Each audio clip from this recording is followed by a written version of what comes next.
안녕하세요. 저는 경기도에 살고 있는 30대 후반 여자입니다. 얼마 전에 너무 황당한 경험을 하게 돼서 사연을 신청하게 되었습니다.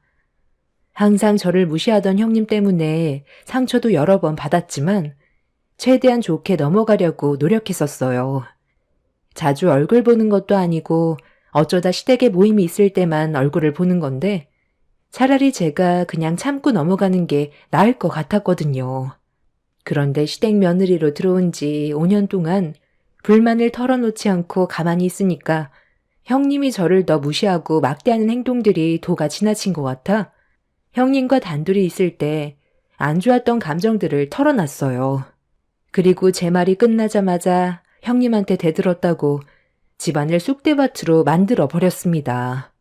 시댁 식구들 모두 흥분한 형님을 말리고 있는데 저는 그런 모습을 보면서 오히려 이해를 할 수가 없었어요. 되려 제가 해야 될 행동을 형님이 하고 있었거든요. 하도 어이가 없어서 그 모습을 쳐다보고 있었는데 자기를 노려봤다고 더 난리치길래 더는 좋게 넘어갈 수 없을 것 같아 자리에서 일어나 형님한테 그동안 쌓였던 불만들을 하나도 빠짐없이 전부 다 털어놨습니다. 점점 분위기가 심각해지자 남편은 저를 데리고 방으로 들어가려는데 갑자기 시모가 저를 멈춰 세웠어요. 그날이 시부모님의 결혼 기념일이라 밥 한 끼 하자는 말에 가족 모두가 한자리에 모였던 거라 시모도 화가 많이 난 듯 보였습니다. 제가 걸음을 멈추고 시모의 말에 뒤돌아서자 저에게 삿대질을 하면서 상처되는 말을 쏟아냈습니다. 큰며느리가 너한테 안 좋은 말을 했더라도 평소처럼 그냥 참고 넘어가던가. 왜 하필 오늘 같은 날 불만을 털어놔서 집안 분위기를 이 꼴로 만들어놔? 어머님, 저도 참는데 한계가 있어요. 맨날 참았으니까 오늘도 참아야 된다는 법이 어디 있어요. 얼마나 힘들었으면 형님을 따로 불러 얘기했겠어요. 그럼 내가 틀린 말 했어? 하는 짓이 마음에 안 드니까 돌대가리라고 한 건데 그게 잘못된 거야? 맞는 말인데 뭐가 그렇게 불만인데? 아직까지 야간 학교 다니고 있으니까 돌대가리라고 한 거잖아. 동서 나이가 몇이야? 곧 40을 바라보는 나이에 아직까지 대학 졸업장도 못 따고 있잖아. 그래서 돌대가리라고 한 건데 그게 잘못됐어? 나한테 불만을 쏟아내기 전에 내가 왜 그런 말까지 했는지에 대한 의미부터 파악하는 게 좋지 않을까? 뭐 하나 시키면 말귀도 못 알아들어서 2번, 3번 얘기해야 되고 움직임까지 둔에 빠져서 속 터지게 만드니까 우라통이 터져서 한마디 한 걸 가지고 불만 있다고 네가 감히 나를 불러내? 형님은 의사고 저는 집안 형편이 안 좋아서 대학도 제대로 못 다녔다가 직장 생활하면서 최근에 다니기 시작한 건데 30대 후반에 야간 학교 다니면 돌대가리 소리 들어야 되는 거예요? 형님 집안이야 워낙 재력이 좋으니까 부모님의 아낌없는 지원을 받아 의사 타이틀을 달 수 있었겠지만 저는 그런 환경에서 자라지 못했거든요. 그래도 부모님 원망 한 번 한 적 없었고 저에게 주어진 환경에서 최선을 다하며 살아왔었어요. 형님한테 그런 말 들을 정도로 저 인생 막 살지 않았거든요. 제가 오죽했으면 형님하고 따로 대화를 했겠어요. 5년 동안 이 집 며느리로 살아오면서 상처받았던 일들이 정말 많았는데도 많이 참았고 오늘만큼은 도저히 못 참겠더라고요. 아버님, 어머님 결혼기념일 제가 모르는 것도 아닌데 분위기 안 살폈겠어요? 맨날 참고만 살다 보니까 속병까지 나서 너무 힘들어서 그런 거예요. 형님은 의사라고 손가락 하나 까딱하지 않고 저에게 입으로만 지시하는데 시키는 걸 하고 싶겠어요? 입장을 바꿔놓고 생각을 해보세요. 저보다 먼저 들어왔다는 이유 하나로 형님은 아무것도 하지 않으려는데 제 행동이 좋게 나올 수 있겠냐고요. 그런데 그런 제 모습을 보고 형님이 뭐라고 했는데요? 저희 부모님도 한참 모자랄 것 같다면서 가난한 집안은 다 이유가 있다고 저희 집안을 욕했는데 그 말을 듣고도 누가 가만히 있겠어요? 그래서 우리 집안 비하하지 말라고 한 소리 한 게 그렇게 잘못됐어요? 시부모님 결혼기념일날 시댁에 모였던 날 정신없이 식사 준비를 하고 있었는데 형님은 도와주기는커녕 손가락 하나 까딱하지 않았으면서 제 행동이 굼떠서 답답하다고 화를 내는 말에도 참고 있었는데 갑자기 저희 부모님까지 거들먹거리면서 도가 지나친 행동을 보이길래 따로 불러 대화 좀 했었어요. 그런데 제가 형님보다 손 아래 사람인데 가르치려 든다고 혼자 흥분해서는 집안을 난장판으로 만들어 놓곤 모든 잘못을 저에게만 돌리려는 형님이 배운 사람이 맞는지 의심이 들 정도로 실망스러웠어요. 이런 상황에서 시모도 제 편을 들어주지 않으니 기분이 상당히 안 좋아졌고 더 이상 시댁 모임에는 참석할 마음이 없었어요. 시모와 형님이 저를 쏘아붙이자 옆에서 듣고 있던 남편도 기분이 안 좋았는지 제가 잘못한 것도 없는데 왜 뭐라고 하냐며 언성을 높였습니다. 이 사람 말이 틀린 것도 아닌데 엄마는 왜 형수님한테는 말 한마디 못하는 건데요? 의사고 엄마가 받을 혜택이 많으니까 제대로 말도 못하겠어요? 제가 앞에 있는데 대놓고 이 사람한테 돌대가리라고 하면 누가 가만히 있겠어요? 입에 걸레를 물었나? 인성은 집에 버려두고 왔어요? 의사라고 대우만 받으려는 형수 때문에 이런 문제가 생기는 거예요. 형수님은 이 집안 며느리 아니에요? 누가 보면 우리 집안의 왕인 줄 알겠어요. 대우를 받고 싶으면 행동부터 똑바로 하세요. 그런 성격으로 환자는 제대로 볼 수나 있겠어요? 이 사람한테 온갖 짜증에 화까지 내는데 환자들한테는 안 그러겠어요? 너 지금 형수한테 그게 무슨 말버릇이야? 누가 잘못했던 상황을 좋게 풀어갈 생각을 해야지. 옆에서 거들면 어쩌자는 건데? 형이 가만히 있으면 너도 가만히 있어야지. 집안 분위기 망쳐서 좋을 거 하나 없는데 아버지 어머니 결혼기념일날 이를 더 키워야 되겠어? 어머니, 차라리 저희하고만 시간 보내는 게 좋겠어요. 형이 중간 역할을 잘해주지 못하니까 이런 분열이 생기는 거야.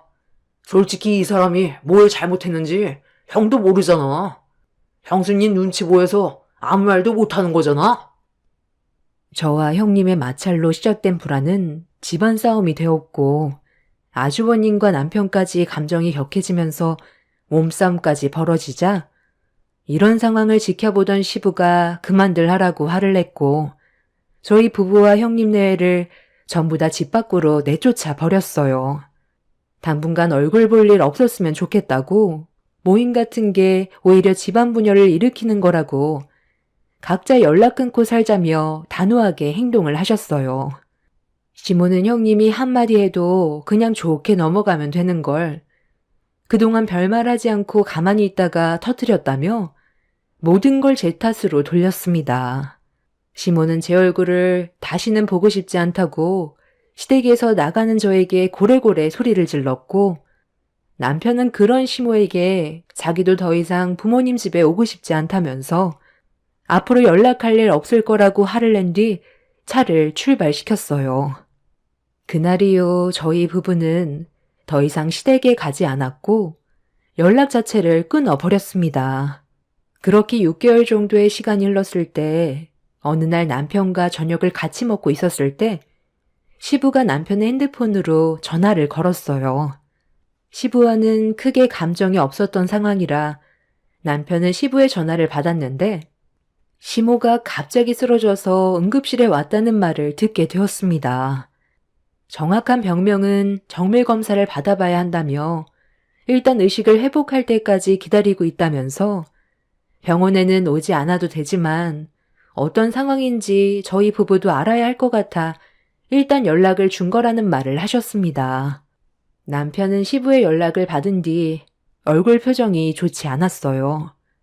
아무리 서로 얼굴 안 보고 지낸다고 했지만 시모의 건강에 문제가 생겨 쓰러졌다는 말을 들었을 땐 심각해질 수도 있는 거라 남편은 안절부절 못하고 있었죠. 저는 할 도리는 해야 된다고 일단 병원에는 가보는 게 좋을 것 같다고 했어요. 후회가 남을 바엔 차라리 얼굴이라도 한번 비추는 게 나을 것 같아 남편과 함께 시모가 입원한 병원을 찾아가게 되었습니다. 저희가 도착을 했을 땐 시모는 깨어 있었고 형님 내외도 병실에 도착해 있었어요. 아무래도 시모의 건강에 어떤 문제가 생겼는지 알 수 없기 때문에 서로가 최대한 조심하고 있었습니다. 시모는 저희 부부에게 6개월 동안 연락 한 번 없다가 쓰러졌다는 말 듣고 세상 떠났는지 확인해 보려고 온 거냐면서 또다시 안 좋은 말을 늘어놓았지만 그냥 무시하고 신경 쓰지 않았습니다. 저희가 시모의 병실에 찾아온 이유는 몸 상태가 어떤지만 확인하려고 온 거기 때문에 시부와 따로 밖으로 나가 대화를 이어나갔어요. 다음날 검사 결과가 나올 것 같다는 말을 들었는데 의사의 얼굴 표정이 별로 좋지 않았다면서 시부의 얼굴도 상당히 어두워 보였습니다. 그렇게 저희는 잠깐 얼굴만 비추고 다시 집으로 돌아왔는데 남편은 그날 이후 걱정이 많아 보였어요. 아무리 얼굴을 붉히고 싸웠어도 남편을 낳아준 어머니인데 건강에 문제가 생겼다는 거에 근심이 한가득인 듯 보였습니다. 그렇게 다음날 검사 결과만 기다리고 있었는데 점심시간 때 남편한테 전화가 왔어요. 떨리는 목소리로 시모가 췌장암에 걸렸다는 말을 듣게 되었습니다. 건강이 안 좋아도 회복할 수 있을 정도로 생각은 했었는데 시모가 암 중에서도 제일 고치기 힘들다던 췌장암에 걸렸다는 말을 들었을 땐 저도 상당한 충격을 받았어요. 그날 남편과 저는 퇴근하자마자 곧바로 병원에서 만나기로 약속을 잡았고 그렇게 저희 부부가 병실 문을 열고 들어갔는데 시모는 이대로 세상을 떠날 수 없다며 담당 의사에게 살려달라며 애원을 하고 있었습니다. 이미 정밀 검사로 췌장암의 상태를 확인해 봤을 때 수술 위치도 너무 안 좋았고 항암 치료를 받는다 해도 다시 정상으로 돌아올 수 있다는 보장도 없다며 최선을 다해보겠다는 말만 하곤 병실을 나갔어요. 시모는 말도 안 된다면서 괴로워했지만 현실은 달라지지 않았습니다. 피부과 의사인 형님은 병실을 나가 담당 의사와 상의를 하고 있었는데 눈물을 흘리던 시모가 갑자기 저를 노려보며 이 모든 불행이 저로 인해 시작이 된 거라며 저에게 분노를 표출했어요. 남편은 왜 또 그러냐면서 스트레스 안 받는 게 건강을 회복하는 거라고 했지만 시모는 남편의 말을 차단했습니다. 내 건강이 안 좋아진 건 전부 다 네 탓이다. 그동안 얼마나 속을 썩였으면 건강했던 나한테 췌장암이 생겼겠어. 결혼기념일 때도 네가 난리만 치지 않았다면 스트레스 받을 일도 없었을 거라고. 너 때문에 내 아들과도 연락 끊고 지낸 시간이 6개월이다.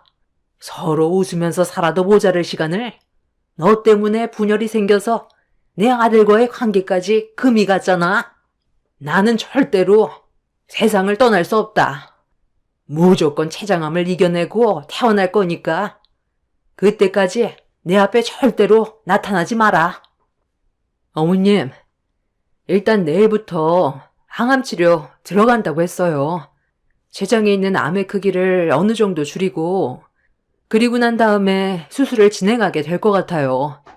문제는 다른 곳에 이미 암세포가 전이가 되어버려서 어머님 의지가 가장 중요하다고 했어요. 상당히 긴 시간 싸움이 될 수도 있다고 하니까 어머님도 꼭 암을 이겨내겠다는 의지를 가지고 치료 받으셔야 돼요. 그리고 암 치료 과정에서 스트레스가 제일 안 좋다고 했으니까 동서는 당분간 병원에 오지 않는 게 좋겠어. 동서 때문에 어머님 건강에 문제가 생기면 안 되잖아. 가뜩이나 좋은 관계도 아닌데 와서 얼굴 붉힐 필요 없잖아. 그래, 너는 그냥 내가 태어날 때까지 절대로 그림자도 비추지 마라. 나는 우리 큰며느리만 있으면 되니까 다시는 병원 근처에도 얼씬거리지 말거라. 시모는 별것도 없는 집안 꼴도 보기 싫다며 당장 나가라고 소리를 질렀고, 저는 그런 시모의 모습에 너무 억울해서 불만을 털어놓으려 했지만 환자인 시모에게 입 아프게 설명을 해봤자 달라지는 것도 없을 것 같아 그냥 병실을 나왔어요. 형님은 피부과 의사라 시모에게 많은 도움을 주지만 저는 일반 회사원에 집안도 평범해서 얻을 게 없다고 생각했는지 항상 불만만 가득했었습니다. 저도 잘하고 싶었고 시모에게 사랑받는 며느리가 되고 싶어 최선을 다했었는데 돌아오는 건 항상 욕밖에 없어서 너무 힘이 빠졌어요. 제 뒤를 따라온 남편은 시모가 췌장암 때문에 두려워서 그런 거라고 시간이 지나면 괜찮아질 거라는 말로 저를 위로해 주려 했지만 5년간 저를 함부로 대했던 시모가 더하면 더했지 달라지는 건 없을 것 같아 차라리 잘 됐다 싶었어요. 제가 신경 쓰지 않아도 되니까 오히려 속이 편했습니다.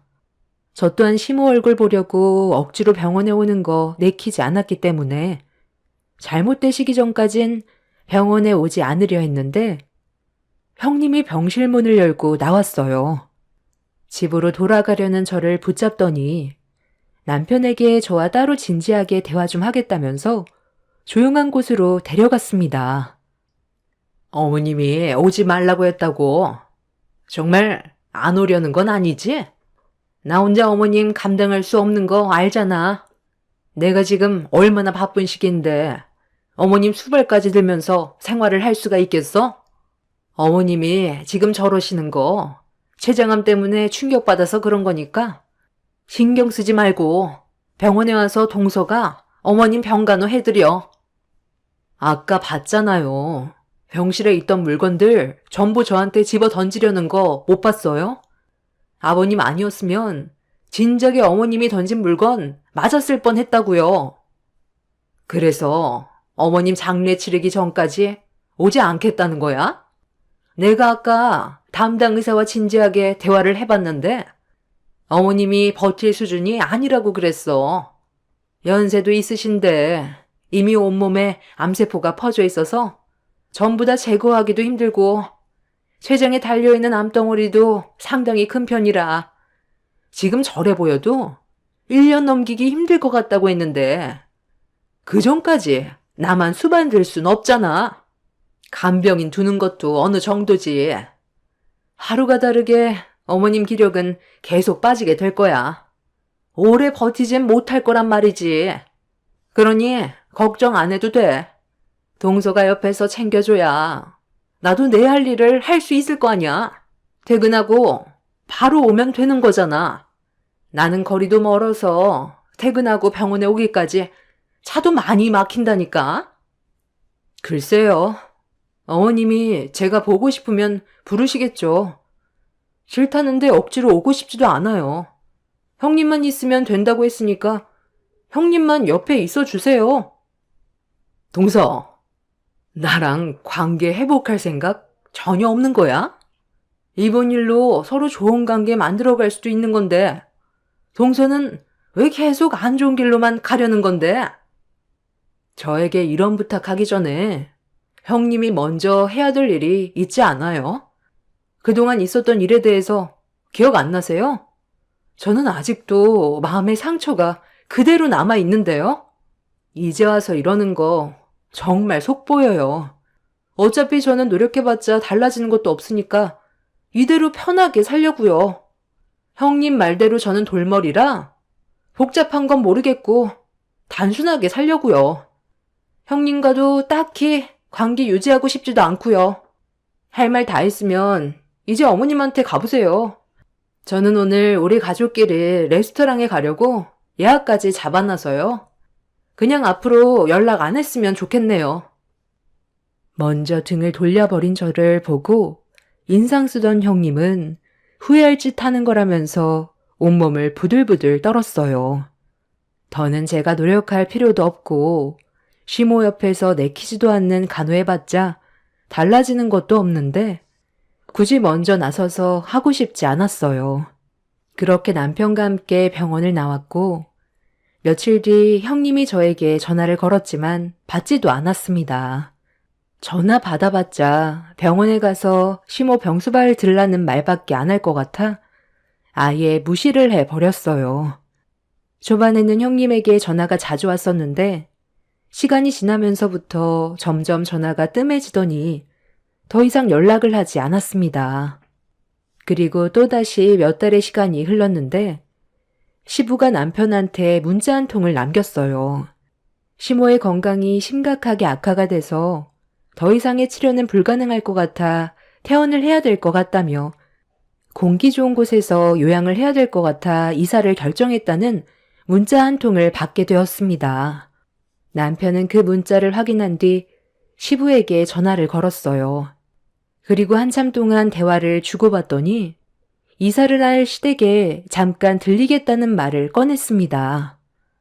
시부는 시모에게 주어진 시간이 많지 않다는 걸 말해주면서 아무리 서로의 관계가 좋지 않더라도 얼굴 한 번은 봐야 하지 않겠냐는 말에 결국 저희 부부는 이사를 하게 된 시댁을 찾아가게 되었습니다. 그렇게 주말에 모두가 한자리에 모여 얼굴을 마주했지만 분위기는 좋지 않았어요.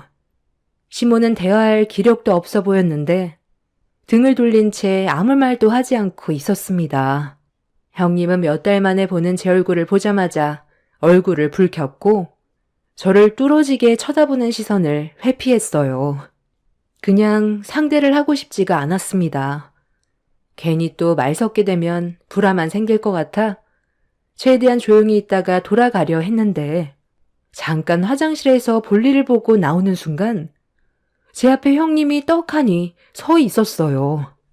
형님도 볼일 때문에 화장실 앞에 서 있는 줄 알았는데 갑자기 저에게 이상한 말들을 늘어놓기 시작했고 당황한 저는 형님의 말이 너무 억지스러운 것 같아 제가 그런 거 아니라고 해명을 하려 했는데 한 채 망설임도 없이 형님은 제 뺨을 내려쳤고 너무 놀라 입을 다물지 못했어요. 아까 이사한 시댁 집안을 구경하다가 옷방에도 잠깐 들어간 적이 있었는데 그때 눈앞에 보였던 의류 관리기가 있었어요. 저희 집에는 없던 가전이라 잠깐 쳐다보기만 했는데 그 모습을 형님이 봤는지 제가 의류 관리기를 만져서 고장이 난 것 같다는 황당한 말을 늘어놓았습니다. 저는 건들지도 않았다고 했는데 형님은 제가 고장을 낸 거라며 당장 물어내라면서 아까 건드는 걸 봤는데도 거짓말을 한다며 돌대가리라서 기억이 안 나냐고 집안이 떠나갈 정도로 화를 냈어요. 저는 너무 억울해서 아니라고 소리를 지르자 반대편 뺨에도 손을 올리려 하길래 형님의 팔을 잡아 저도 똑같이 형님의 뺨을 내려치고 강하게 밀쳐버렸습니다. 남편이 제 목소리를 듣고 급하게 달려와 무슨 일이냐고 물어보길래 방금 전에 있었던 상황에 대해 설명을 했어요. 그런데 제가 형님한테 등을 보인 사이 뒤에서 제 머리채를 잡았고 저도 참을 만큼 참았던 상황이라 형님의 머리채를 잡아 넘어뜨렸습니다. 형님과 격한 몸싸움이 시작되자 남편과 아주버님은 저와 형님을 떨어뜨려 놓기 위해 안간힘을 쓰면서 겨우 중재를 시켰어요. 그렇게 한참 동안 서로 얼굴을 붉히면서 막말을 주고받았고 형님은 의류관리기 핑계로 제가 못마땅해서 판을 버린 거라고 생각할 수밖에 없었어요. 형님이 의류관리기를 시댁집들이 선물로 드린 거였는데 본인 집에서 사용하지 않는다고 용달차를 불러 집에 있던 걸 옮겨놓은 거라는 말을 들었었어요. 그럼 옮기는 동안 고장이 날 수도 있는 거고 저는 터치 한 번 한 적이 없었는데 형님은 무조건 제 잘못이라고 억지를 부리고 있었습니다. 결국 그날도 어김없이 집안 분위기를 전부 망쳐버렸고 시부는 다들 돌아가는 게 좋을 것 같다면서 정신적으로 많이 힘들어 하셨어요. 형님은 야간 학교 다니는 돌대가리라 기억도 못한다며 계속 막말을 퍼부었고 듣고 있던 남편이 화를 내자 또다시 아주버님과 마찰이 생겨버리게 되었죠. 그런데 계속 참고 있던 시부가 갑자기 화를 내더니 의류관리기 쓰지도 않는데 억지로 집에 들여서 이런 문제가 생긴 거라며 이런 거 필요 없다고 의류관리기를 사정없이 바닥으로 넘어뜨렸어요. 그리고 옆에 있던 골프채를 들어 의류관리기를 향해 내리쳤고 형님은 비싼 돈 주고 산 건데 왜 부시냐며 시부에게 소리를 질렀습니다. 시부는 형님의 말을 무시하면서 계속해서 부시고 있었는데 의류관리기 안에서 조그마한 물건 하나가 저에게 굴러왔어요. 아무 생각 없이 주워들었는데 조그만 볼펜 녹음기 같은 거였습니다. 뭔지 몰라 만지작거리고 있었는데 그 순간 입을 다물지 못했습니다. 아휴, 그노 있네. 말도 마. 내가 지금 이 나이 먹고 병수발까지 들어야 돼? 너 내가 노인들 얼마나 싫어하는지 알지? 늙은이들 피부병 환자 정말 많잖아. 더러워서 치료하는 것도 짜증나는데 암 환자까지 돌보고 있다니까. 그냥 빨리 세상 떠났으면 좋겠어. 살 만큼 살았으면서 얼마나 더 살려고 이를 악물고 항암 치료 받으면서 버티고 있다니까. 하루빨리 떠나야 나도 숨 좀 쉬면서 살 수 있을 것 같아. 그리고 저번에 내 밑에 동수 하나 있다고 했지? 걔를 어떻게 잡아야 할지 고민 중이야. 내 말을 아예 개무시하는데 버르장머리가 얼마나 없는지 몰라. 조만간 기회를 왔을 때 가만두지 않으려고. 하여튼 이 집안 하루빨리 망해버렸으면 좋겠어. 시아버지는 내 편 들어줄 생각도 안 해. 이왕 시어머니 떠나는 거 같이 따라가 버렸으면 좋겠어. 나이 먹으면 자식들한테 피해 안 주는 게 제일이라니까. 눈치가 있으면 재산이라도 나눠주던지 그런 것도 아니면서 바라는 건 또 엄청 많아. 시아버지가 다리가 불편해서 운전을 잘 못하거든? 그런데 시어머니가 암 때문에 고생하니까 꼴의 남편이라고 마지막으로 같이 바람 좀 쐬고 싶다는데 내가 그런 것까지 해줘야 돼? 재산이라도 주고 부탁을 하던지. 하여간 이 집안 하루빨리 망해버려야 돼. 남편 하나 잘못 만나서 내 인생 이게 뭐냐? 정말 지긋지긋해서 못 살겠어. 그냥 확 이혼해버리고 삼가 이 교수랑 어차피 갈 때까지 간 거 새 출발 해버릴까? 형님은 얼굴이 사색이 돼선 제가 가지고 있는 볼펜 녹음기를 뺏으려 했는데 그 순간 아주버님이 제 손에 있었던 걸 낚아채 가져갔어요. 형님은 환자 기록용 볼펜 녹음기인데 그게 왜 의류관리기에 들어갔는지 모르겠다며 그냥 하도 답답해서 친구와 전화통화하다가 한풀이 좀 한 거라고 이 정도는 누구나 다 할 수 있는 거라고 했지만 이미 가족들 모두 화가 머리끝까지 올라와져 버린 상태였어요. 남편은 아주버님에게 여자 보는 눈 정말 없다며 혀를 찾고 시부는 엄청난 충격을 받았는지 말을 이어가지 못하고 있었습니다.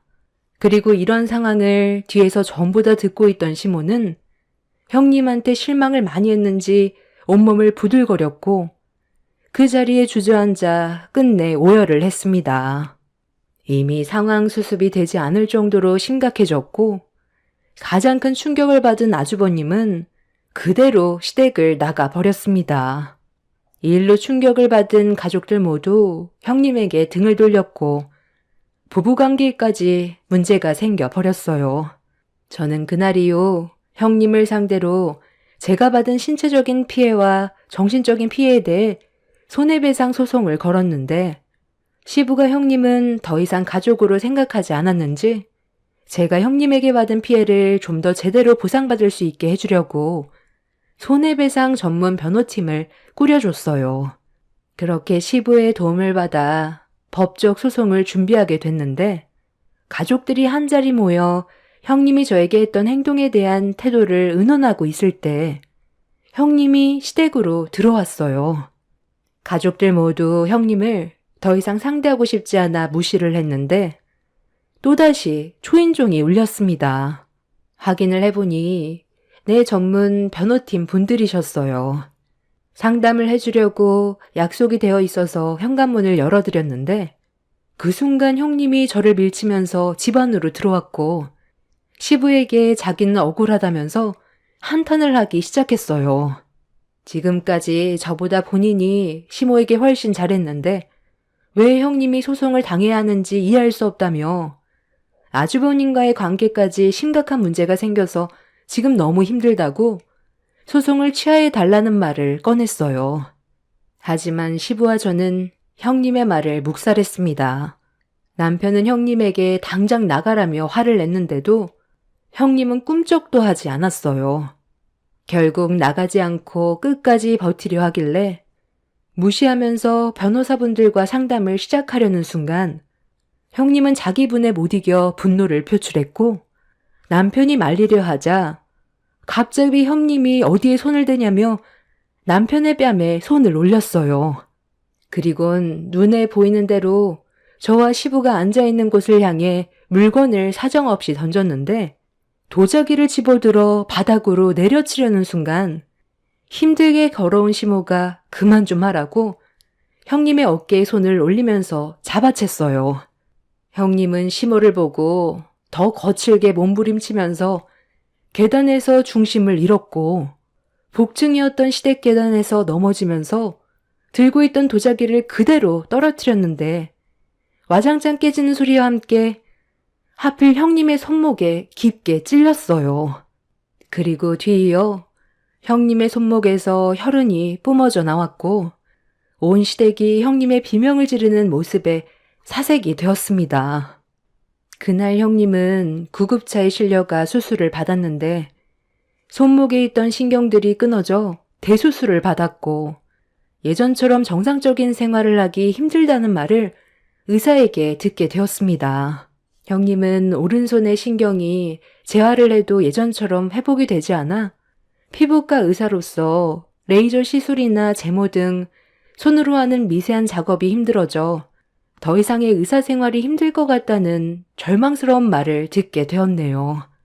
신경이 끊어지면서 뼈에도 문제가 생겼는지 시간이 지나도 수전증처럼 손을 계속 떨었어요. 그 모습을 보는데 그 잘난 머리로 참 미련하다는 생각이 들더군요. 자기 성질에 못 이겨 결국 본인이 피해를 보게 되었으니까요. 그리고 현재 시모는 아마 이번 달을 넘기기는 힘들 것 같아요. 마지막 때가 되고 나서야 과거에 저에게 했던 행동들에 대해 용서를 구했습니다. 갈 날 얼마 남지 않은 사람에게 안 좋은 말 해봤자 뭐 하겠어요. 그냥 남편을 생각해서 기본적인 도리만 하고 있습니다. 그리고 뒤늦게한 사실인데 형님이 병원에 입원했을 때 아주버님이 찾아왔었는데 형님이 아주버님 몰래 만나던 이교수란 사람이 병문안 왔다가 딱 걸렸다는 말을 들었습니다. 그래서 이 문제로도 소송 준비에 들어갔다고 하네요. 처음부터 끝까지 문제인 형님은 당해도 싼 것 같아요. 의사생활 못하고 이혼당해도 아마 정신 못 차릴 것 같습니다. 본인의 행실이 똑바르지 못하면 결국 그 피해가 고스란히 자신에게 되돌아온다는 걸 이번 일을 통해 확실하게 배웠네요. 제 사연 들어주신 분들 감사합니다. 안녕하세요. 저는 50대 후반에 접어든 한 집안의 장녀입니다. 제가 지금까지 살면서 항상 바라왔던 건 우리 가족의 행복이었습니다. 그거 하나 바라보고 앞만 보며 달려왔었죠. 그런데 생각지도 못한 복병이 저희 가족을 한순간에 무너뜨리게 되는 사건이 있었네요. 두 눈 뜨고 그냥 넘어가기에는 도가 지나친 것 같아 큰 결단을 내리게 되었습니다. 저에게는 어렸을 적부터 제 품에서 자라온 조카가 있어요. 막내 동생 내외가 예전에 교통사고로 둘 다 그 자리에서 세상을 떠나게 되면서 제가 조카를 키우게 됐었죠. 정말 제 자식처럼 모든 걸 쏟아부어 애지중지하며 키웠습니다. 그렇게 함께 지지고 볶으며 살다 보니 어느새 성인이 되었고 사랑하는 남자를 만나 결혼까지 결실을 맺을 수 있었네요. 사는 거 뭐 별거 있겠어요. 서로 상처 주지 않고 잘 살면 저는 그걸로 만족했었어요. 비록 제 조카와 사이가 젊은 나이였지만 저도 젊은 나이 때 결혼해서 서로 의지하며 잘 살아왔었기 때문에 그 길을 똑같이 밟아갈 거라 생각했었죠. 그런데 조카가 결혼 생활한 지 3년 차가 되었을 때 제 눈이 의심될 정도로 충격적인 광경을 목격하게 되면서 사건이 시작되었어요. 조카 사위인 김서방이 결혼을 했음에도 정신나간 행동을 저지르고 있었고 그걸 본 저는 뒤를 바짝 쫓아갈 수밖에 없었어요. 정말 받아들이고 싶지 않았기 때문에 제 두 눈으로 보고도 믿기지가 않았죠. 하지만 믿고 싶지 않았던 장면은 모든 걸 확실하게 만들면서 제 가슴은 철렁 내려앉고 말았습니다. 선글라스를 착용하고 있던 저는 김서방의 뒤를 따라 음식점으로 따라 들어갔어요. 그리고 외간 여자와 서로 손을 맞잡으며 뜨거운 시선을 주고받고 있는 걸 건너편 테이블에 앉아 제 두 눈으로 확실하게 목격하게 되었네요. 핸드폰으로 조카 사이와 외간 여자의 모습을 전부 다 촬영하게 되었고 주고받는 대화까지 전부 제 귀로 듣고 있는데 너무 충격적인 대화라 물컵을 쥐고 있던 손까지 떨리고 있었습니다. 부모 없는 고아로 살아와서 인생을 잘 몰라. 그냥 나만 바라보며 살고 있는 쑥맥 여자라니까. 돈 빨아먹기 딱 좋은 여자지. 그래서 나한테는 언제 올 건데? 기다리는 것도 한계가 있는 거야. 애는 절대 만들면 안 되는 거 알지? 그럼 상황이 복잡해지잖아. 쓸데없는데 돈 나가는 거 나는 싫단 말이야. 정말 6개월 안에 확실하게 정리할 수 있는 거지? 당신이 왜 그런 여자랑 만나서 이런 불행한 삶을 사는지 정말 이해가 안 돼. 생각보다 돈이 많은 것도 아니고 그냥 매달 벌어오는 돈이 일정한데 그거 하나 보고 접근하지는 않았을 거 아니야. 확실히 뭔가 있는 거지? 나한테는 말해줘도 되잖아. 그 여자 왜 붙잡고 있는 건데? 내가 푼돈 먹겠다고 당장 이혼하지 않고 미련하게 이러고 있겠어? 다 이유가 있어서 그래. 그 사람 부모가 세상을 떠나면서 남겨둔 재산이 꽤 있었나 봐. 예전에 사업이 잘 돼서 하루가 모자랄 정도로 정신이 없는데 불행히도 교통사고가 나면서 두 분 다 그 자리에서 세상을 떠나게 되었지. 그리고 그 사람 부모의 재산을 큰 이모님이 가지고 계시다가 성인이 됐을 때 전부 다 돌려주신 것 같아. 그런데 꽤 큰 돈을 받은 것 같은데 끝까지 지갑을 열지 않으려 하네. 내가 그러니 화가 안 나겠어? 지금의 삶도 여유롭기 때문에 굳이 부모님이 돌아가시고 남겨둔 재산을 건들고 싶지 않다는 거야. 그래서 결심했어. 철저한 계획을 세워서 그 재산 내가 전부 다 한꺼번에 가져갈 수 있게 만들 거야. 그러니까 오빠만 믿고 조금만 기다려줘. 그럼 나 떼부자 되는 거야? 내가 보는 눈은 있는 것 같아. 오빠 처음 봤을 때 돈 냄새가 진동을 했다니까. 우리 최대한 서두르자. 충격적인 말을 듣게 된 저는 당장 김서방의 머리채를 잡아 버리고 싶었지만 제 두 귀로 들은 것들을 전부 다 확실하게 짚고 넘어가야만 했어요. 그동안 믿고 있었던 김서방에게 큰 거 한 방 맞은 것 같은 기분이었고 이 사실을 제 바로 아래 동생에게 전부 다 털어놓으면서 녹화해두었던 영상을 보여주었죠. 동생도 마찬가지로 경악을 하면서 김서방이 어떻게 그럴 수 있냐고 입을 다물지 못했습니다. 동생도 저와 똑같은 충격에 빠진 것 같아 보였어요. 저희는 침착하게 모든 일을 헤쳐 나가야만 했어요. 지금까지 살면서 어려움이 찾아왔을 때 항상 지혜롭게 처리하기 위해 서로 머리를 맞대고 해결해 왔었기 때문에 이번에도 역시 분명 저희 가족이 최소한의 피해로 김서방의 문제를 해결할 수 있을 거라 생각했었습니다. 저희는 이 사실을 알게 된 이후 김서방의 행동과 말투들에 대해 전부 다 필터링이 되었습니다. 이 사실을 알기 전에는 항상 좋은 모습만 보였었는데 바람 피우고 있던 모습을 확인하게 된 이후부터는 모든 것들이 전부 다 가식투성이로 보이게 되었죠.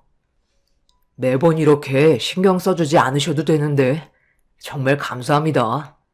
항상 민영이 잘 챙겨주도록 노력할게요. 이모, 오늘 무슨 날이야? 그동안 받아봤던 상차림은 아무것도 아니었잖아. 큰이모 요리 실력 좋은 거 알고 있었지만 오늘은 다른 때와 다르게 분위기도 많이 달라 보이는데? 무슨 일들 있었어요? 앞으로 이 사람과 더 잘 사는 모습 보여줘야 되겠는걸? 그래, 앞으로 둘이 더 잘 살라고 이모들이 오늘 특별하게 신경 쓴 거야. 요즘 이모들이 많이 바빠서 제대로 신경 써주지 못했었잖아. 그래도 민영이 너 결혼하기 전에는 이모들 옆에 있었으니까 걱정이 없었는데 지금은 살림 차려서 따로 살아서 그런지 시간도 잘 안 맞고 여러 가지로 상황들이 많이 바뀌어서 그런지 그간 너한테 소홀했던 것 같아. 이모들이 신경 좀 써봤으니까 많이 먹으렴. 김서방, 음식은 입맛에 맞고? 내 막내 동생이었던 민영이 엄마 역할을 김서방이 대신 해줘서 우리가 얼마나 든든한지 몰라. 항상 고맙게 생각하고 있으니 조금 신경 못 써준 거에 대해 너무 서운하게 생각하지 말고 민영이 좀 잘 챙겨주게. 내가 이렇게 부탁할게. 부모 없이 자라와서 그동안 얼마나 외롭고 힘들었겠어. 이제서야 의지할 사람을 찾게 되었는데 무너지는 모습 나는 보고 싶지 않거든. 그래서 좀 더 신경 써달라고 이렇게 신경 좀 써본 거니? 우리 마음 받아주겠나? 당연하죠. 제가 그래서 민영이 옆자리를 지금 이렇게 지키고 있잖아요. 제가 민영이를 얼마나 많이 사랑하고 있는데요. 제 모든 걸 걸어서라도 민영이 옆에 있을 테니 마음 편히 생각해 주셨으면 좋겠어요.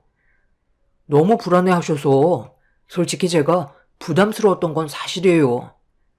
저도 집안의 가장이 된 사람인데 아직까지 저를 믿지 못하시는 것 같아 항상 서운했었거든요. 사위를 위해서가 아닌 제 조카를 위해서 저는 동생과 함께 그날 처음으로 상당히 많은 음식들을 한 상 차려줬었어요. 조카의 눈에서 조만간 눈물이 쏟아져 내릴 걸 생각하니 제 마음이 찢어질 정도로 아파졌습니다. 이중적인 얼굴로 제 조카를 지켜주겠다고 입에 침도 바르지 않고 뱉어대는 거짓말을 하고 있는 김서방의 모습은 너무 역겨웠고 속에서 천불이 날 정도로 분노가 끓어오르고 있었네요. 동생도 그런 김서방의 모습에 손을 부들부들 떨었지만 저희는 때를 기다렸어요.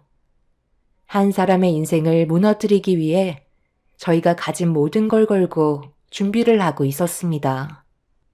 이 사실을 전혀 모르고 있던 김서방은 입이 찢어질 정도로 차려진 밥상이 기분이 좋은 듯 웃고 있었네요.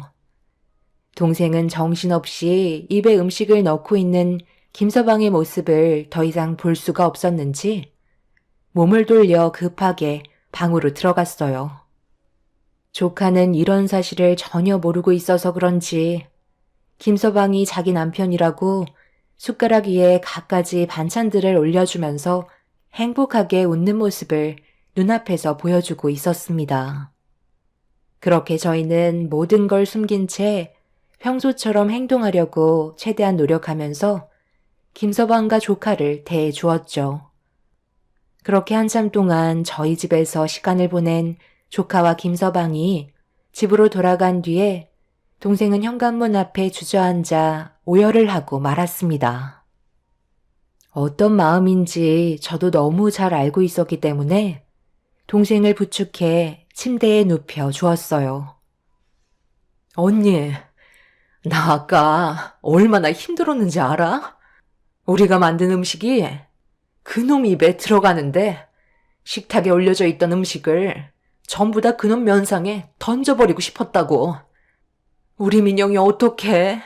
아무것도 모르고 있는데 조만간 받게 될 상처에 내 마음이 찢어질 것만 같다고. 절대 용서하지 않을 거야. 내 모든 걸 쏟아내서라도 그놈이 가지고 있는 모든 걸 벗겨내 버릴 거야. 일단 진정 좀 해. 이 사실 우리만 알고 있는 거야. 힘든 거 알고 있는데 감정 조절 못하면 우리 가족들이 전부 다 알게 되잖아.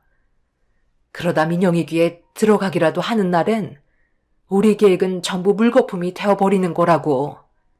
그러니 힘들어도 우리 조금만 참자. 나도 지금 이런 상황 견디기 힘들지만 그놈에게 복수할 날만 기다리고 있는 거야. 그때 우리의 모든 걸 쏟아내면 되는 거라고. 민영이 눈에 눈물을 흘리게 하면 그놈의 눈은 피눈물 흘리게 만들 거니까 조금만 견뎌내자. 동생은 한참 동안 눈물을 쏟아낸 뒤에야 집으로 돌아갔어요.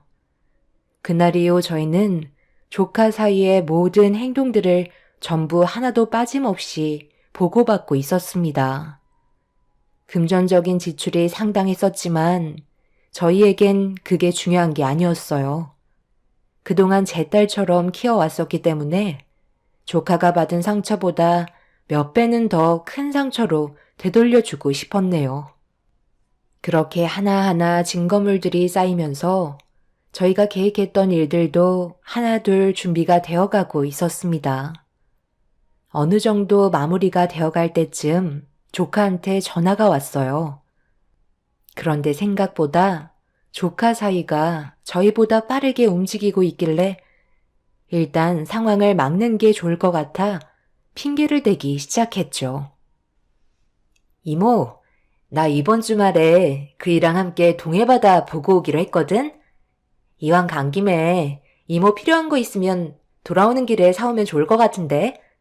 뭐 필요한 거 있어? 작은 이모는 필요한 게 없다고 하던데 그래도 뭐 좀 사오는 게 좋을 것 같아서. 민영아, 이번 여행 꼭 가야겠어? 지금 작은 이모가 상황이 별로 좋지 않아. 나중에 시간 될 때 다시 가면 좋을 것 같은데? 작은 이모한테 무슨 일 생기기라도 한 거야? 저번에 식사 초대 받았을 때 작은 이모 표정도 안 좋아 보이던데 내가 괜히 오버하는 것 같아서 기분 좋은 날 분위기 망치기 싫어서 아무 말도 하지 않고 있었거든. 작은 이모한테 무슨 일 있는 거지? 그게 너희 작은 이모가 몸에 문제가 생겼어. 암이래. 그것도 췌장암. 그래서 최근에 병원에 다녀왔는데 의사가 서둘러 항암 치료받길 권하고 있어. 너한테 이런 말 해주기가 상당히 껄끄러웠고 작은 이모도 너한테 말하지 말라고 걱정시키고 싶지 않다고 나한테 부탁하길래 그동안 말을 안 하고 있었거든. 췌장암이라는 게 암 중에서도 고치기 힘든 병인가 봐. 그래서 거의 가망이 없는 것 같더라고. 병원에 입원을 하지 않겠다고 고집을 부리길래 그것 때문에 지금 분위기가 좋지 않아. 지금 이런 상황을 너한테는 비밀로 하라고 작은 이모가 부탁했지만 입원하지 않겠다는데 어쩌겠어. 너한테 얘기해서라도 입원하는데 설득시켜야지. 그러니 이번에 여행 가는 건 일단 미루는 게 좋을 것 같아. 여행은 언제든지 또 갈 수 있는 거잖아. 조카는 준비되지 않는 말들을 듣게 되면서 엄청난 충격을 받았는지 더 이상 말을 이어가지 못했었어요. 바로 동생 집으로 가겠다는 조카와 전화를 끊은 뒤 급하게 동생에게 전화를 걸어 저도 모르게 했던 거짓말에 대해 설명을 하면서 돌발 상황을 대처할 수밖에 없었어요. 동생은 갑자기 자기가 췌장암 판정을 받은 환자로 연기를 해야 해서 당황스러워했지만 조카가 여행을 떠나지 않게 할 수 있는 방법은 이게 최선이었습니다. 김서방을 미행하면서 알게 된 사실은 상간녀와 대화를 주고받았을 때 강원도 여행을 가는 날이 범행을 저지르는 날이라는 걸 알 수 있었습니다. 그래서 저희도 발빠르게 움직이려 했었는데 조카 사이가 먼저 움직이려 하고 있길래 일단 강원도로 떠나지 않게 하기 위해서는 이게 최선의 방법이었네요. 그렇게 조카는 제 동생이 있는 집으로 출발을 하게 되었고 저도 급하게 움직이기 시작했어요. 그렇게 모두가 한자리에 모여 슬퍼하고 있었지만 단 한 사람, 김서방만 지금의 상황에 불만을 가지고 있었는지 표정 관리가 되지 않고 있었어요. 아무래도 계획에 차질이 생겼으니 당연히 기분이 좋지 않았겠죠.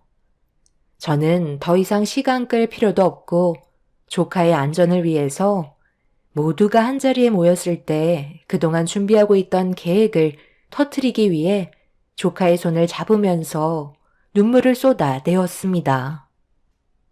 민영아, 내가 너한테 이런 부탁하는 게 정말 염치 없지만 지금 너희 작은 이모가 집안 사정이 너무 안 좋아. 그래서 병원에 입원하기가 어려운 상황이야. 항암 치료 받는데 돈이 꽤 드는 거 알고 있지? 그런데 이번에 작은 이모가 운영하던 사업도 무너지는 바람에 꽤 많이 빚이 생겼어. 원래 얼마 전에 식사 초대했을 때 그때 얘기하려 했는데 너한테 피해 주는 건 아닌 것 같아 결국 말을 할 수가 없었지만 지금 상황이 너무 안 좋아져서 어쩔 수 없이 얘기해야 될 것 같아. 내 막내 동생이었던 너희 엄마가 남기고 간 재산 있잖아. 그게 좀 필요할 것 같은데 미안하지만 이모를 위해서 도와줄 수 있겠니? 당연히 그렇게 해줄 수 있죠. 작은 이모가 다시 예전처럼 건강한 몸으로 회복이 될 수 있다면 내가 가진 전부도 드릴 수 있어요. 잠깐만. 그게 당신 나랑 한마디 상의도 없이 그게 무슨 말이야? 그 많은 재산을 치료하는데 전부 다 사용하겠다는 거야? 췌장암은 항암 치료를 받아도 완치 판정을 받기 힘든 암이라고. 민영이를 키워주셨더라도 이건 아니지 않아요? 이건 그냥 돈을 버리는 거나 마찬가지라고요. 나는 집안의 가장이고 당신 남편으로서 이건 반대할 수밖에 없을 것 같아. 내가 벌어서 모은 돈도 아니고 부모님께서 남겨두신 재산이야. 지금까지 사용하지 않고 가지고 있었던 건 혹시 모를 일들을 위해서 허튼 데 쓰지 않고 있었던 거라고. 당연히 필요한데 사용하는 건데 당신이 왜 하지 말라고 막아서는 거야? 나는 당신 남편이야.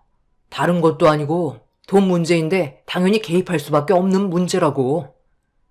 우리 앞날에 꼭 필요한 돈을 희망 없는 곳에 투자하고 싶지 않아. 어차피 췌장암 걸리면 가망이 없다는 거 당신도 주변에서 많이 들어와서 알잖아. 부모 없이 자라와서 판단이 잘 안 서는 거야? 당신은 나를 믿어야 되는 거라고. 만약 그 돈을 항암 치료하는데 전부 사용하겠다면 내 말을 무시한다고 생각하고 당신이랑 정리하겠소. 한두 푼도 아닌데 지금 그걸 전부 다 쏟아붓겠다는 게 말이 된다고 생각해? 조카 사이가 반대하는 말이 끝나기도 전에 민영이는 사위의 얼굴에 손을 올려 붙였어요. 실망한 듯한 눈빛으로 자기 남편을 바라보고 있었습니다. 조카는 사위한테 한치의 고민도 하지 않고 자기가 내린 결정에 반대하겠다면 갈라설 마음도 있다며 더욱더 강하게 나왔어요. 지금까지 저와 동생이 조카를 친딸처럼 키워왔기 때문에 저희를 부모로 생각한 거나 다름없었죠. 그래서 조카는 사위의 반대 입장을 강하게 거부 의사를 밝혔습니다. 그렇게 되자 순식간에 분위기는 안 좋아졌고 저도 어느 정도 분위기가 고조된 걸 확인한 이후에 제가 그동안 모아두었던 증거 자료들을 전부 다 꺼내 놓았어요. 무작정 조카한테 사위가 바람 피운다고 말했다면 분명 그에 따른 상처가 너무 컸겠지만 어느 정도 사위한테 안 좋은 감정이 들어간 상태에서 왜 반대를 하고 있는지 이유를 알게 된다면 아무런 준비가 되어 있지 않은 채 받는 상처보다 덜할 것 같아 이런 식으로 계획을 꾸미게 된 거였죠. 그래서 1차적으로 사위 앞에서 상간녀와 함께 나누었던 녹음된 내용을 들려주었고 그때부터 사위의 안색이 안 좋아지기 시작했습니다. 사위가 강원도로 여행을 떠나려고 했던 이유는 사고사로 위장해 조카가 물려받은 재산을 갈취하려는 계획이 들어가 있었고 자기 남편에게 안 좋은 감정 상태로 이런 사실들을 듣게 된 조카는 화가 머리끝까지 올라왔는지 사위의 멱살을 잡은 채 난리를 치기 시작했습니다. 그리고 그동안 조카 외에 상간녀와 만남을 가졌던 모든 증거물들을 사위 앞에 던져 보이면서 앞으로 피눈물 나는 인생을 선사해 주겠다며 그 자리에서 핸드폰을 들어 전화를 걸었습니다. 그리고 잠시 뒤 초인종이 울렸고 현관문을 여는 순간 조카 사위는 경악을 하고 말았네요. 너 지금 이게 뭐 하는 짓이야? 내가 가지고 있는 이 모든 것들이 전부 다 뭐냐고? 나한테 결혼 허락해달라고 애원하더니만 이런 끔찍한 일을 저질러? 네가 지금 무슨 일을 저질렀는지 알아? 그냥 단순히 바람만 피우고 끝난 게 아닌 새아가가 가지고 있는 재산을 갈취하기 위해 범행 계획을 세웠기 때문에 그것만으로도 범죄의 성립이 된다고. 철저한 범행을 저지르려고 강원도에 인적이 드물고 CCTV도 없는 곳에 몇 번이나 상간녀와 찾아간 건 치밀한 계획을 세우려고 연습했다는 거잖아. 그것만으로도 너는 벌써 죄목이 무거워진다는 거 몰라? 당장 무릎 꿇고 손이 발이 되도록 빌거라. 그렇지 않으면 내가 널 경찰서로 끌고 갈 거야. 너도 그렇고 그 여자도 감옥에서 몇 년 살고 나오는 게 중요한 게 아니다. 앞으로의 인생에 네가 저지른 이런 행동들이 꼬리뼈처럼 따라 붙을 거라고. 그리고 나 또한 너를 오늘 이 시간부터 내 자식으로 생각하지 않으마. 아빠, 지금 그게 무슨 말씀이세요? 제가 공경에 처해 있으면 당연히 도와주셔야죠. 저는 아빠 아들이잖아요. 절대 콩밥 먹고 싶지 않아요. 그리고 지금까지 바람 피운 거 외에 아무것도 하지 않았는데 그게 범행으로 인정된다는 건 말도 안 된다고요. 자기 잘못을 인정하지 않고 오히려 큰 소리를 치기 시작하자 사부인께서 사위의 뺨에 손을 올려붙였고 사돈어른께선 사태 심각성을 전혀 모르고 있다며 그 자리에서 부모의 손으로 경찰에 신고를 하게 되었네요. 그리고 사돈분들은 자식을 제대로 키우지 못한 부모 잘못이라며 저희 앞에서 무릎을 꿇고 용서를 빌며 죄에 대한 처벌은 받게 할 거라고 사과를 하셨습니다. 그렇게 경찰을 기다리고 있을 때 사위한테 전화 한 통이 왔어요. 전화를 받지 않으려 했지만 계속해서 울리는 전화에 어쩔 수 없이 전화 통화를 하게 된 순간 사위는 얼굴빛이 하얗게 질려버렸고 그 자리에서 털썩 주저앉고 말았습니다. 저희는 사위가 다니고 있는 회사의 대표에게 그동안 사위가 저지른 행동들에 대한 증거물 전부를 퀵으로 보내줬었고 그걸 전달받은 대표가 충격을 받았는지 그 자리에서 해고를 통보했습니다. 사위는 한순간의 잘못된 판단으로 모든 걸 잃게 되는 순간이었어요. 그리고 뒤이어 경찰들이 찾아왔고 사위는 경찰서에서 조사를 받게 되었죠.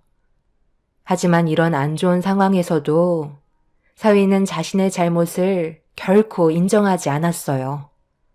법적으로 불리하게 작용한다고 했는데도 눈 하나 깜빡하지 않았습니다. 아빠가 도와주실 거잖아요. 그렇다고 피를 나눈 자식을 정말 버리실 작정이에요? 결혼을 하고 살다가도 다른 여자한테 눈길을 돌릴 수 있는 게 남자 아닌가요? 그런데 민영이가 가지고 있는 재산이 너무 쉽게 들어올 수 있는 상황이라 그냥 지나칠 수 없어서 계획 좀 한 거 가지고 제가 왜 처벌을 받아야 하는 건데요? 범행이 저질러진 것도 아니잖아요. 그래서 지금 잘했다는 거야? 자네는 벌써 내 조카를 2번이나 죽인 거나 다름없다고. 바람 피운 것도 모자라서 내 조카가 가지고 있는 재산까지 탐하려 들어? 네가 그러고도 사람이니? 인생이 네가 생각하고 있는 것처럼 쉬운 게 아니라는 걸 이번 일을 통해서 뼈저리게 느꼈으면 좋겠다. 우리는 절대 합의하지 않을 거고 법적인 처벌 그대로 갈 거니까 감옥에 들어가서 피눈물 좀 흘려봐. 네가 밖으로 나온다고 해서 정상적인 생활 가능할 것 같아? 네가 어디를 가던 내가 꼭 찾아내서 사회에 발도 들이지 못하게 만들 거야. 세상은 돈으로 뭐든지 할 수 있거든. 인생을 포기할 때까지 너를 괴롭힐 거니까 웬만하면 감옥에서 안 나오는 게 좋을 거다. 2번 다시 내 조카 앞에 나타나지 말고 세상 밖으로 나오지 마라. 내 눈에 띄는 순간 넌 끝이야.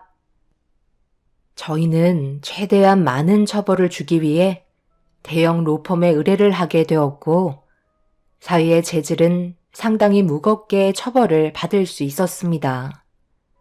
범행을 계획한 것도 범죄인데 그에 따른 증거물들과 치밀하게 준비하려고 몇 번이나 같은 곳을 찾아가서 연습을 했다는 건 명백한 계획적인 범행으로 최대 22년까지 적용이 되지만 사위는 3년의 징역을 선고받게 되었고 항상 사위와 동행을 했던 상간녀는 범죄 수행에 필수 불가결한 역할을 담당하면서 기능적 행위 지배를 했다고 보기 때문에 2년의 징역을 선고받게 되었네요.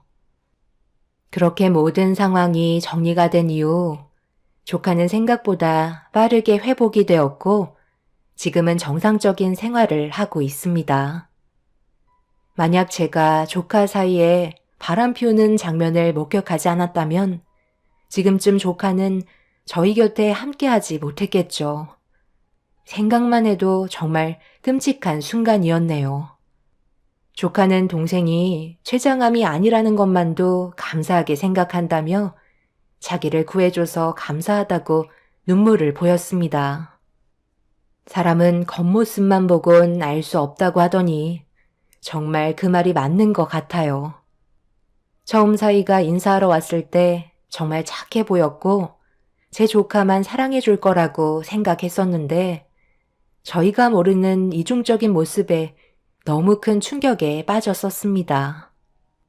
조카가 회복이 빨라 저희도 지금은 안심이 되지만 그놈이 감옥에서 나와 분을 품고 또 다른 문제를 일으키는 건 아닌지 그게 좀 걱정이 되긴 하네요.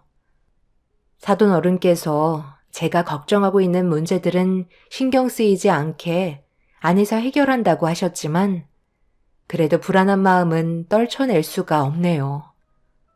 그놈이 감옥에서 나오기 전에 어떻게 대처해야 할지 고민입니다. 여러분들께서 앞으로 저희 가족이 어떻게 행동하면 좋을지 의견 주시면 정말 많은 도움이 될 것 같네요. 제 사연 들어주신 분들 감사합니다.